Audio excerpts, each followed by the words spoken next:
It's Wednesday, February the 28th. Lake level is about 915 and a half. They're still doing quite a little bit of generations, down about 6 inches from last week.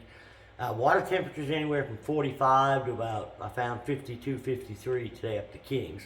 Before I get into the fishing report, I figured I ought to talk about my tournament results last weekend, how bad I really bombed. I was on a good pattern, and I was catching fish in several different ways. A lot about, like what I talked about in my report last week. I was catching them around pole timber, some around cedars, and some on conservation brush piles.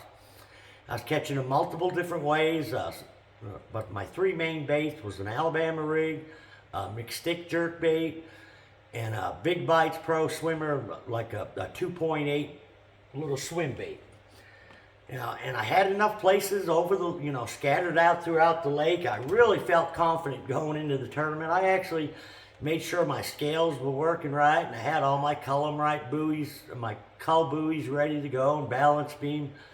I thought I'd be culling fairly early in the morning, but it didn't work out that way. I went to my first couple spots, and I couldn't hardly see any fish in the areas or any bait fish. So I ran around to a bunch of different stuff where I had been catching them earlier in the week, and was the same pretty much wherever I went. No fish, no bait.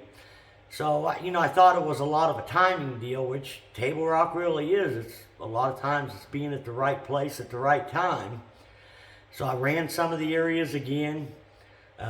Make a long story short, it was kind of a really overcast day. So I think for the most part, there was no reason for them fish to be holding tight to that cover. And where I feel I probably really made my mistake was staying on the exact type structure instead of expanding on them areas where I had been catching fish. I think what the fish did is, with the conditions, they went out and roamed. Some of them went up to the bank. And it's not like it was a tough tournament, because they caught the heck out of them. I mean, they caught them good. There was, 50, 60 limits. And I think about 15 minutes left in the day, I pulled out to a deep brush pile, and I seen some shad out there roaming around, and, I caught 3 fish, 2 keepers in like the last, 8 minutes of the tournament. But it kind of goes to show that no matter how good you think you're catching them, this sport of bass fishing can be pretty humbling. And I had a pretty humbling day Saturday. And probably as long as I keep fishing tournaments, I'm sure I'll have another day just like it. But the only thing I can hope from it is that I do things a little bit different the next time. I was kind of really stuck on the areas that I was fishing, but I felt like I was fishing enough areas where it should have happened somewhere, but it didn't. But anyways, I had some guys staying with me that were fishing the tournament. And I think it was Thursday, one of my buddies went up to Long Creek, and I gave him this little 50 DD rock crawler. I think I gave him a Delta Craw. This is a red bug. But he came back at the end of the day with the paint all wore off the bait. And he just caught the fire out of him up there. He said he had like over 30 fish. And, his best 5 was about 11 pounds. But, he had tons of action throwing that bait. And it's getting to the time of year with the water warming up like it was. Like today, I was up in the Kings River, and it was 53-degree water temperature.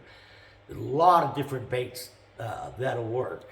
Another bait that's starting to work too is a Ned rig. I throw a 5-fish lures ultimate Ned jig head. I think it's one of the best Ned heads as far as coming through rock and brush. And a lot of times I'll throw like a Strike King Zero, cut it in half, slide it up on there, super glue it. Another bait I like to use this time of year, it's a Strike King Baby Rage Craw. I think it's a Rage Craw. Yeah, it's a Rage Tail, baby bug. But it works out real good, real small profile bait. And I've been working these, up in the river arms on a lot of like the channel swings on the rock ledges, and catching quite a few fish on them. You got to catch a lot of fish to get a keeper, but it's been some good action. And I think the crankbait's just going to continue to get better. I even think a spinnerbait and a chatterbait if you get up in the stained water where it's a little warmer. And mentioning the Ned rig, if you're in Springfield, Fin and Feather is now carrying a lot of the Five Fish product. So you stop by and see John and them if you need any shaky heads or Ned rigs.